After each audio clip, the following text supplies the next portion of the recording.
বাংলাদেশের রাজনীতি হলো, গণতন্ত্র হলো তৈলাক্ত বাঁশের মতো। আমরা বাংলাদেশ আদর্শ ন্যায্যতা ভিত্তিক বাংলাদেশ গঠন করব, কেউ আমাদের আটকাতে পারবে না ইনশাল্লাহ। সারা দেশের জন্য কাজ করব, কিন্তু তিস্তা মহাপরিকল্পনা নিজস্ব অর্থায়নে আমরা করব। এইটা হচ্ছে আমাদের মূল লক্ষ্য। জনতার দল নতুন বাংলাদেশের অঙ্গীকার। আচ্ছা, এই যে বাংলাদেশের রাজনীতির গল্পটা বাঘ এবং রাখালের গল্প শুনছেন না? বাঘ আসছে, বাঘ আসছে, বাঘ আসছে, সবাই দৌড়ে আসে, তাই না? আসলে বাঘ নেই, কিন্তু যেদিন সত্যি সত্যি বাঘ আসে সেদিন কিন্তু তাকে বাঁচানোর কেউ নাই। রাজনৈতিক দলগুলি বাংলাদেশের মানুষকে বারবার ডাকতেছে, আসো গণতন্ত্র দেব, উন্নয়ন দেব, এই করবো, হ্যান করবো, ত্যান করবো, কিন্তু কোনো কিছু করে না। তাহলে বাংলাদেশের রাজনীতি হলো, গণতন্ত্র হলো তৈলাক্ত বাঁশের মতো।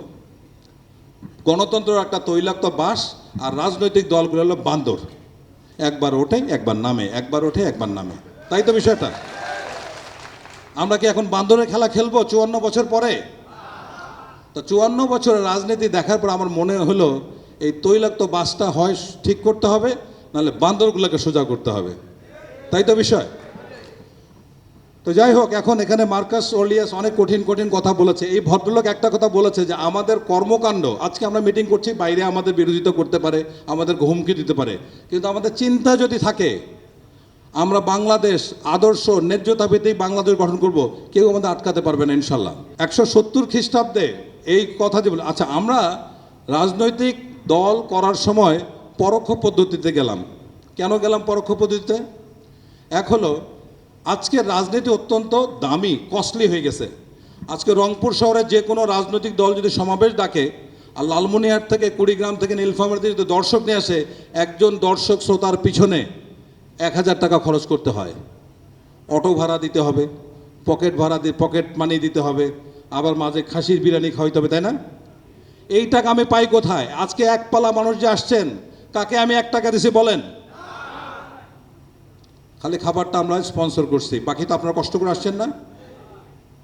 গতকালকে যে হিসাব যে 500 মোটরসাইকেল আসবে, আজকে আবার হঠাৎ করে দেখি যে আরো বেড়ে গেছে। একটু হালকা বিপদে পড়ছি, এই জন্য আমি দুঃখিত যে পরিকল্পনা ছিল খাবার, হঠাৎ করে কিছু বেশি হওয়ার জন্য আমরা একটু ম্যানেজমেন্টে একটু ডিফিকাল্টি হয়েছে। বাছাই করা আলু আর স্পাইসি সিজনিং এ প্রাণ পোটাটা চিপস নাকি বিস্কিট খেয়ে বুঝে নাও। তাহলে এখন চিন্তা করলাম যে আমি যদি এখন একটা মিটিং ডাকি রংপুরে, আজকে 4 মাস পরে এই কাজগুলি করার পরে আপনারা আজকে এখানে আসছেন, কিন্তু ধরেন আমি একটা নতুন মানুষ, রংপুরে একটা মিটিং ডাকলাম কালেক্টরেট ময়দানে, আমার ডাকে একটা লোকও আসবে না, বিশ্বাস করেন। কারণ আমি টাকা দিতে পারবো না, আমি খাবার দিতে পারবো না, অটো ভাড়া দিতে পারবো না। তাই তো বিষয়। তাহলে সেখানে আমি চিন্তা করলাম যে এই প্রসেসটাকে উল্টাইতে হবে। কিভাবে? প্রত্যেকটা সিটে আমরা একজন করে ভালো মানুষ খুঁজে বের করব। যেই লোকটাই আমার প্রতিনিধি, টাকা খরচ সেই করবে, আমি কিচ্ছু দিতে পারবো না। অনেক বড় মানুষ আমাদের কাছে আসছিলেন, আপনার দল করবো, কি দিবেন? কিচ্ছু দিতে পারবো না, খালি মার্কা খান দিবার পাবো, থাকেন থাকেন, না থাকেন নাই।